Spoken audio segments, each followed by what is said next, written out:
এই বেড়াটিরে খাবার দে। কি রে শান্তু, তুই কি করতেছস? আমার বাগের জায়গা ব্যস্তাছি।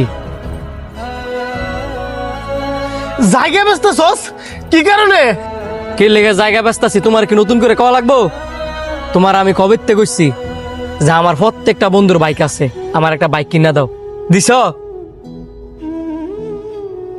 দেও নাই, যেই কারণে বাধ্য হইছি আমার বাগের জমি বিক্রি করতাম। আমি তো তোর ভালোর জন্যই বাইক কিনে দিই না। দেখ ভাই, তুই বুঝার চেষ্টা কর, তুই জমিটা বিক্রি করিস না। আপনার ভাইয়ের বাগের জমি আপনার ভাই বিক্রি করতেছে, আপনি বাধা দিতেছেন কেন? আর আপনাদের তো জমির অভাব নাই, এক ডিসিম বেচলে তেমন কোনো ক্ষতি হবে না। আপনি আজারা কথা কেন না, দুই ভাইয়ের মাঝখানে ঢুকিয়া ফেসলা গেন না, হেবি যান বাইরে।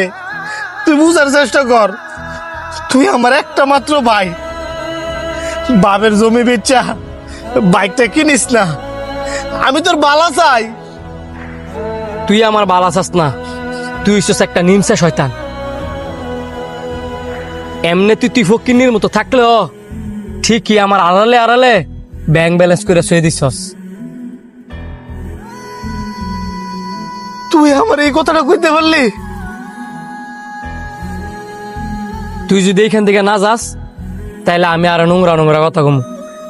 ঠিক আছে, তোর জমি বেচার দরকার নাই, তুই আমার 2টা দিন সময় দে, আমি গোয়ালেতে 2টা হাড় করে বেচা তোর বাইক কিনে টিয়া দিতেছি।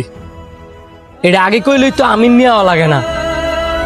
2 দিন টাইম নিছেন, 2 দিনের ভিতরে যাতে টিয়া আমি হাতে পাই, আর নয়তো আমি জমি বিক্রি করে দিব।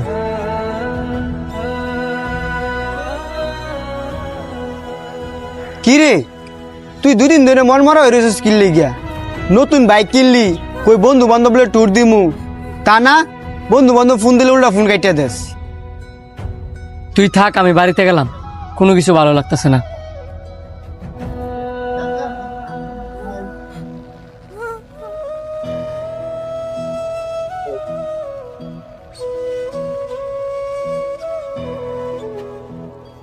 কি ব্যাপার ভাই, বাইকটা কেনার পরের থেকে তুমি আমার সাথে ঠিক মতো কথা কও না, একসাথে বসে খাও না, কেমন যেন ইগনোর করো।